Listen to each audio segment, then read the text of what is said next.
এই যেন উলট পুরাণ।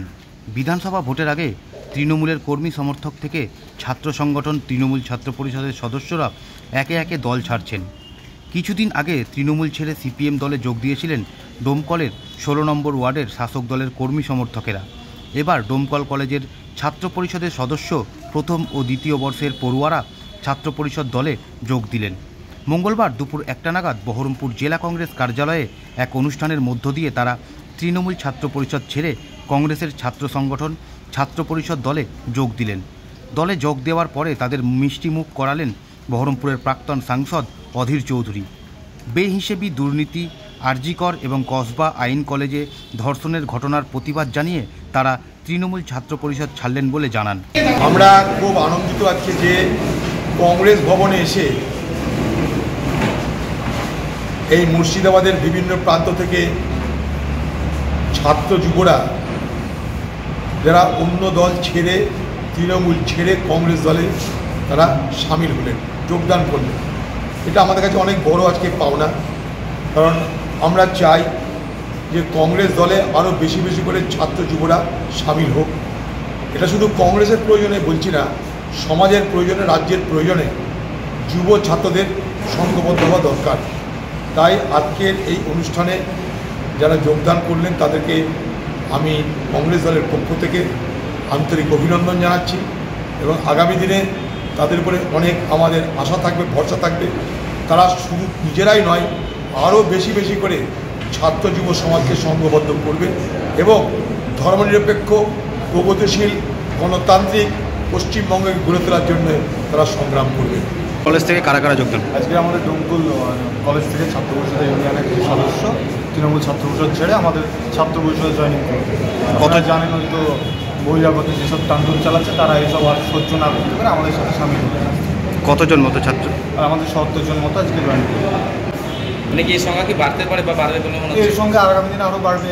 আগে তো একই রকম সারা জীবন ছিল না, বেড়েছে কমেছে আবার বাড়ছে, আগামী দিনেও আরও বাড়বে। তৃণমূল ছাত্র পরিষদ করতে? হ্যাঁ, আমরা তৃণমূল করতাম, এখন আমরা কংগ্রেসের সঙ্গে যোগদান করলাম।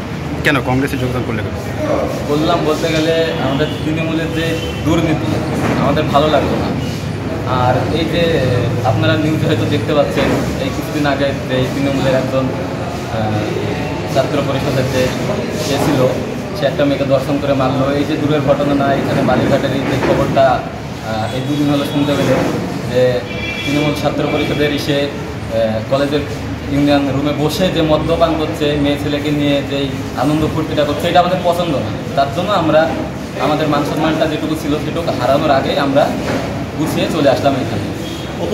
যদিও তৃণমূল ছাত্র পরিষদ জেলা সভাপতি নাজমুল মিয়া বলেন, যারা আজ যোগদান করেছে তারা তৃণমূল ছাত্র পরিষদের কেউ না।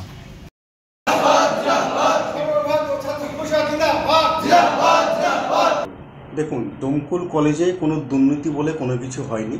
আর যারা আজকে ডোমকলে বা ডোমকল কলেজে দুর্নীতি হয়ে আজকে যারা জয়েন করছে বলছে, আমি খবর পেলাম তারা তৃণমূল ছাত্র পরিষদের কেউ কোনো দিন ছিল না, তারা ছাত্র পরিষদে করতো। সেটা আপনারাও মিডিয়া আপনাদেরকে বলবে, একটু ভালো করে খোঁজখবর নিয়ে দেখুন। যারা এসছে আমাকে নাম বলতে বললে আমি নাম বলে দিতে পারবো। তারা তৃণমূল ছাত্র পরিষদ কোনো দিন করেনি, তৃণমূল ছাত্র পরিষদের ঝান্ডাটা কোনো দিন ধরেনি। হয়তো আজকে আসার সময় তৃণমূল ছাত্র পরিষদের ব্যানার বা ঝান্ডা ধরে এসছে, কারণ সেটা দেখাচ্ছে মানে শিয়ালের বাচ্চা ঘুরে ফিরে যেভাবে দেখায় ঠিক সেভাবেই অধীর রঞ্জন চৌধুরী এখন দেখাতে চাইছে। কারণ ওনার তো আর মুখ নেই। বাংলার মানুষ তথা ভারতবর্ষের মানুষ মুখ ফিরিয়ে নিয়েছে এবং বহরমপুর লোকসভা কেন্দ্রের প্রতিটা মানুষ মুখ ফিরিয়ে নিয়েছে। কারণ মানুষকে বরাবরই মিথ্যা কথা বলে চিটিংবাজি করে তিনি জিতে এসেছিলেন, 5 বারের এমপি হয়েছিলেন এবং 5 বারের এমপি ফান্ডের 125 কোটি টাকা কোথায় কাজ করেছে, কোথায় শিলান্যাস হয়েছে সেটা আপনারা একবার দেখুন যে অধীর চৌধুরীর নামে কোথাও 125 কোটি টাকা 5 বারের এমপি তহবিলের কোথায় কোথায় শিলান্যাস হয়েছে সেটা একবার দেখাবেন।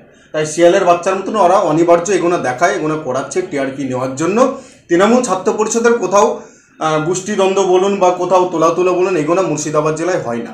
মুর্শিদাবাদ জেলায় যেটুক হতো সেটা ছাত্র পরিষদের আমলে করে দিয়েছিল, সেটা অধীর চৌধুরীর নেতৃত্ব হতো। আমাদের তৃণমূল ছাত্র পরিষদের নেতৃত্বে কোনো হয় না।